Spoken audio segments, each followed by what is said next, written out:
नमस्कार, मैं सरोज कुमार दशभा की पॉडकास्ट सेवा में आप सभी का स्वागत है। उन तपस्वियों का खास स्वागत जिनके तप से भारत भूमि पर कलयुग में त्रेता युग का उद्भव हुआ है। भगवान राम फिर से अयोध्या में अवतरित हुए हैं। दर्शन के लिए भक्तगण कतारबद्ध हैं। भवसागर पार होने की उत्कंठा में तटबद्ध भक्तों के ज्वार में मंदिर डूब गए हैं। प्रासाद कम पड़ गए हैं। वे मंदिर भी चढ़ावों से लद उठे हैं। जहां कबूतर कभी सनातन संदेश लाया करते थे, कीर्तन मंडलियां राग अलाप रही, घंट घड़ियाल बज रहे हैं।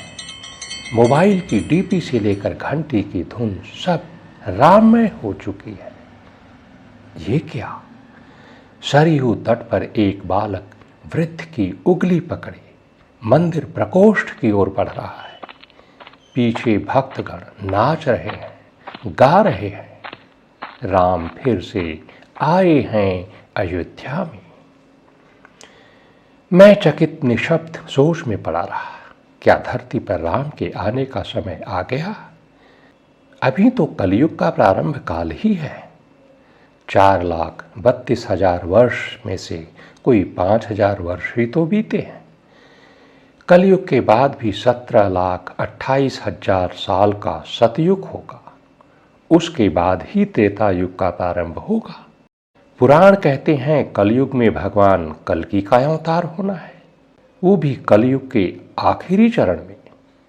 फिर अचानक राम कैसे अवतरित हो गए? ऐसी क्या आपात स्थिति आ गई?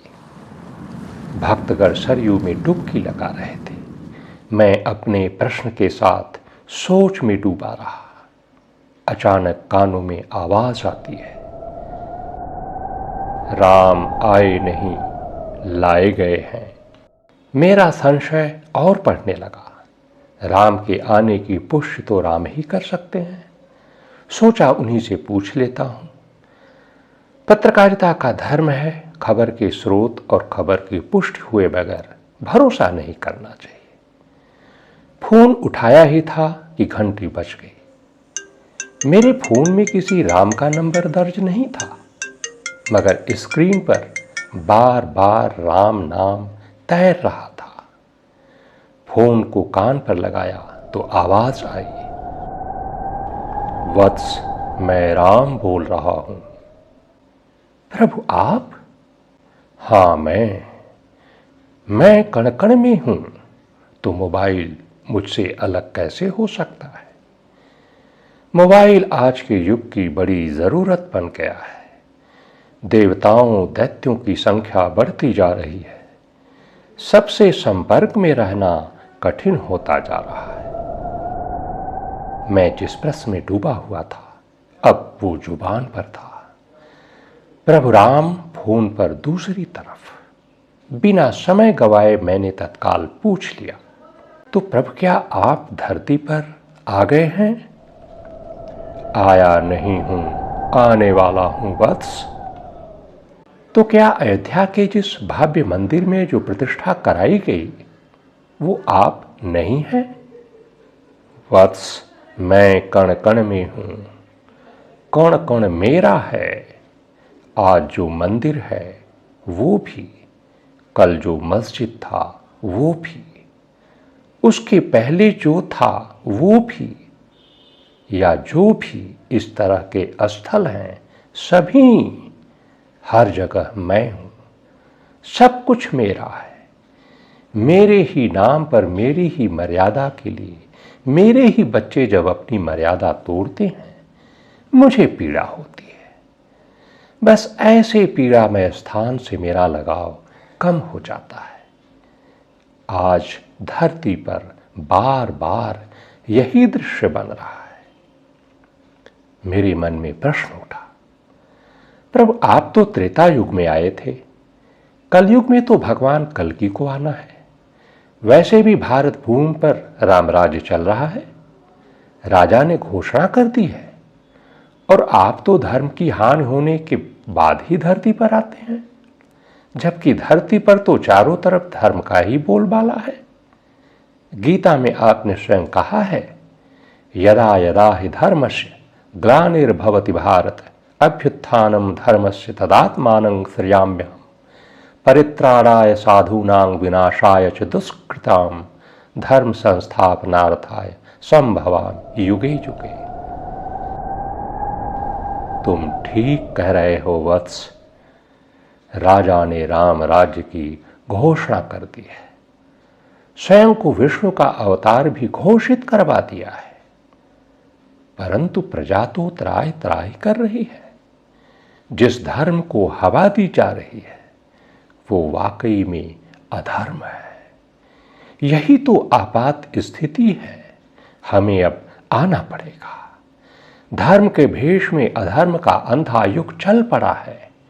मानव अपने कर्म से विरत हो चुका है। मन की महत्वाकांक्षा धर्म और कर्म पर हावी हो चुकी है। हर तरफ छल है। ये छल धर्म की हानि की हद है। ये हानि हमें स्वीकार्य नहीं, क्योंकि पूरी सृष्टि मेरी है। मैंने सवाल किया, प्रभु किस छल की बात कर रहे हैं? उधर से जवाब आया, जब व्यक्तिगत महत्वाकांक्षा की पूर्ति के लिए धर्म का मुखौटा पहनकर हर तरह के अधर्म किए जाने लगे, तब वो छल सर्वाधिक घृणित बन जाता है। यही धर्म की हानि की हद है। त्रेता युग में रावण ने यही किया था। धार्मिक अनुष्ठानों के माध्यम से शक्तियां हासिल की, फिर वो उन शक्तियों का इस्तेमाल अपनी महत्वाकांक्षा की पूर्ति के लिए करने लगा। सारी हदें पार कर दी। हमारी सृष्टि का अस्तित्व संकट में पड़ गया। हमें विवश होकर धरती पर आना पड़ा।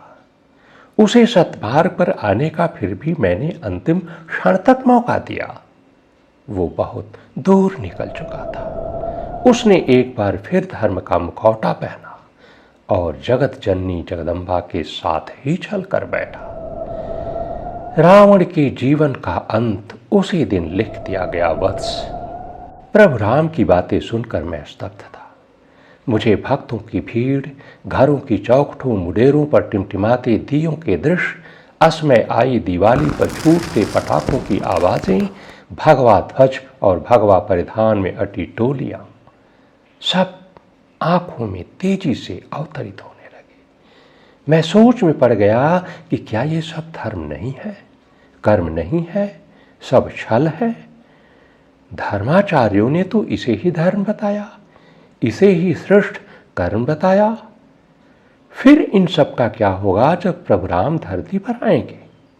उधर से आवाज आती है, क्या सोच रहे हो वत्स?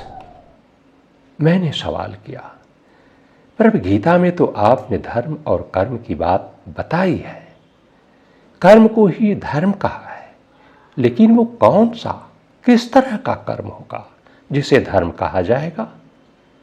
धर्म अनुरूप किया जाने वाला कर्म ही धर्म है वत्स। मैंने फिर सवाल किया, प्रभु फिर वो धर्म आखिर है क्या? प्रभु राम ने जवाब दिया, वत्स, धर्म बहुत ही सरल प्रवृत्ति है। यदि मनुष्य सृष्टि के अनुशासन से बंधा रहे तो वह स्वतः धर्म मार्ग पर होगा। मैंने सृष्टि बनाई, मनुष्य, पशु, पक्षी, वनस्पतियां, नदियां, पहाड़, समुद्र, सब मेरी कृतियां हैं। ये सभी कृतियां अपने आप में मंदिर हैं। हर कृति में मेरा वास है। मनुष्य हमारी सर्वोत्तम कृति है, इसलिए इसे हमारी हर कृति का सम्मान करना है। हर कृति का अपना अलग गुणधर्म है, मगर उत्पादकता सभी में आम है। सभी को उत्पादन करना है, उसके लिए यत्न करना है, परंतु सभी कृतियों का सम्मान करते हुए। यही कर्म है और यही धर्म भी। किसी भी कृति के साथ अनाचार अधर्म है। इस अधर्म से मुझे पीड़ा होती है। जब इस अधर्म को छिपाने की उपक्रम में धर्म का मुखौटा पहना जाता है, तब अधर्म की हद हो जाती है। राजा के लिए तो ये बिल्कुल निषिद्ध है, क्योंकि उसका एकमात्र धर्म होता है प्रजा को कर्म के रास्ते पर बनाए रखना। जब राजा ही अधर्म की राह चल पड़े, फिर तो हद की हद हो जाती है। मुझे अपनी सृष्टि को स्वाभाविक गुणधर्म बहाल करने के लिए धरती पर आना पड़ता है। प्रभु फिर पंडित पुरोहित जो कर्मकांड कराते हैं, जो पोथियां लिखी गई हैं, धर्माचार्य जो ऋचाएं मान्यताएं बताते हैं, वे सब क्या है? प्रभु राम ने कहा, कर्मकांड की जरूरत उसे ही पड़ती है जो अपने कर्म मार्ग से भटक गया हो। पोथियां और धार्मिक मान्यताएं ऐसे भटके हुए लोगों को कर्म मार्ग पर लाने के लिए बनाए गए टुटके हैं। ये टुटके अपने आप में धर्म या कर्म नहीं है। जब तक कि मनुष्य अपने अकर्म को पहचान कर सत्कर्म पर वापस न लौट आए, इन टुटकों का कोई अर्थ नहीं। जिसने जन्म दिया उसका आदर होना ही चाहिए। मैंने सृष्टि का सृजन किया तो मनुष्य मेरी पूजा करता है। अब जिस पुत्र पुत्री ने जीवित रहते माता पिता के प्रति श्रद्धा नहीं रखी, उनके अश्राद्ध को कम करने के लिए धर्माचार्यों ने मृत्यु बाद के श्राद्ध विकसित कर दिए। ये श्राद्ध कर्म की अगली कड़ी तो हो सकता है, मगर इससे अतीत के अकर्म समाप्त नहीं होते। आत्मिक शांति के अलावा बहुत लाभ नहीं होता। जिस तरह देह छोड़ने के बाद जीव वापस उस देह में नहीं लौटता, उसी तरह अकर्म अधर्म वापस कर्म या धर्म में नहीं बदलता। हां, कर्म के रास्ते पर लौटने के बाद उसका सुफल अवश्य प्राप्त होता है। प्रभु, क्या आस्था का कोई अर्थ नहीं? आस्था बहुत बड़ी चीज है वत्स, किंतु ये कर्म के प्रति, धर्म के प्रति होनी चाहिए। आडंबर के प्रति आस्था अकर्म है, अधर्म है, जो किसी काम का नहीं। प्रभु राम की बातें सुनकर मेरी दुविधा दूर हो चुकी थी। जिस तरह कृष्ण ने अर्जुन को महाभारत के समय कर्म के रास्ते पर लाने के लिए गीता का उपदेश दिया, उन्हें उसका बोध कराया, अर्जुन के ज्ञान नेत्र खुल गए। मेरे नेत्र भी ज्ञान के प्रकाश से आलोकित हो उठे। नेत्रों के सामने सत्य साक्षात दृश्यव्य हो उठा। अचानक आंखें खुल गईं। मैं बिस्तर से उठ बैठा, मगर वे दृश्य आंखों के सामने अभी भी आ रहे थे, जा रहे थे। बातें कानों में गूंज रही थी। क्या ये सपना था या सत्य से साक्षात्कार? मैं सोचने लगा। सपने की बातें सच लगने लगी। प्रभु राम ने ठीक ही तो कहा। चारों तरफ धर्म के लबादे में अधर्म का नंगा नाच ही तो हो रहा है। हमें स्वामी विवेकानंद का वह कथ्य बरबस याद आ गया। उन्होंने कहा था, मैं उस ईश्वर की पूजा करता हूं जिसे अज्ञानी लोग मनुष्य कहते हैं। प्रभु राम ने भी तो यही कहा। हर कृति उनकी है, हर कृति में उनका वास है, इसलिए हर कृति दिव्य मंदिर है। मनुष्य उसमें सर्वश्रेष्ठ है। हमने अपने भीतर सत्य की तरलता का अनुभव किया। आप भी सोचिए, समझिए, महसूस कीजिए, धर्म क्या है, कर्म क्या है। आपको भी ऐसी ही तरलता का बोध होगा। भक्ति वाकई बड़ी चीज है, मगर अंधभक्ति उससे भी बड़ी चीज। अंधभक्ति तब विचित्र बन जाती है जब नेत्र होते हुए भी व्यक्ति अपनी आंखें मूंद लेता है।